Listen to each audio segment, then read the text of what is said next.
In the first stanza, the poet says that the tiger is burning bright in the forest of the night.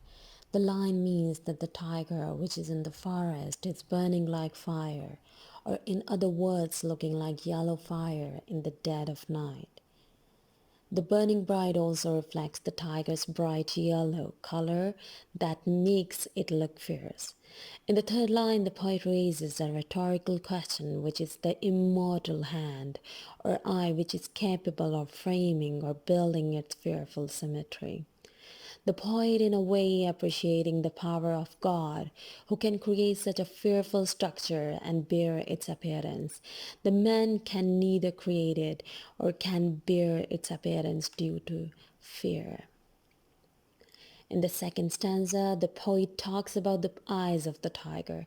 He wonders from which distance the fire has been brought and put into the eyes of the tiger.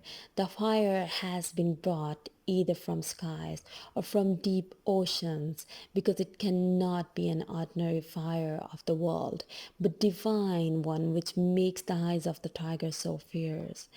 In the third line, the poet wonders which were those wings that took him to those distant areas. Similarly, which were the hands which dared to catch the divine fire. So, in the first two lines, he appreciates the fire, and the third and fourth lines, he appreciates the wings and hands of the Creator. In the third stanza, the poet talks about the heart of the tiger.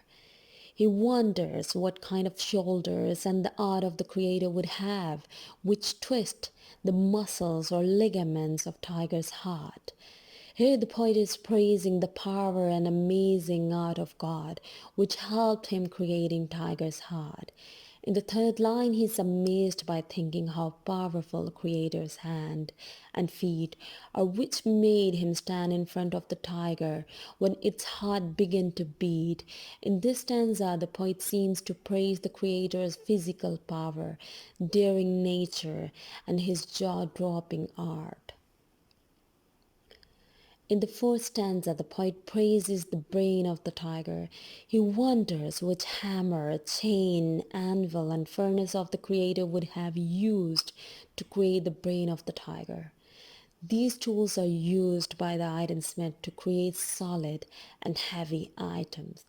The brain of the tiger for the poet is no less than iron, hence he thinks about the divine tools used to create the brain of such a deadly animal. Again, the poet wonders how powerful would the grasp of the Creator, which could hold the deadly brain of this animal. In this stanza, the poet tends to compare this deadly animal to the lamb, which is meek, innocent, and quite opposite to the farmer. The poet says that when God created the tiger, the stars, here means Saturn and his followers, which were in war with him, were so frightened by its tiger's side that they accepted their defeat and threw down their weapons and made the sky wet with their tears.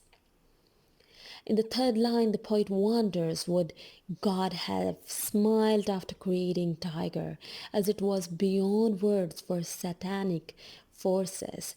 He again thinks he's the same who created the lamb, because the latter is quite innocent and meek, while the former is deadly enough to frighten Satan. In the final stanza is a repetition of the first one. The only word changing here is dare instead of could, which is quite significant. In the first stanza, the poet seems to be less amazed by the powers of tiger and God, but after going through all the features of the tiger, he wonders it is only God who can dare to create such an animal.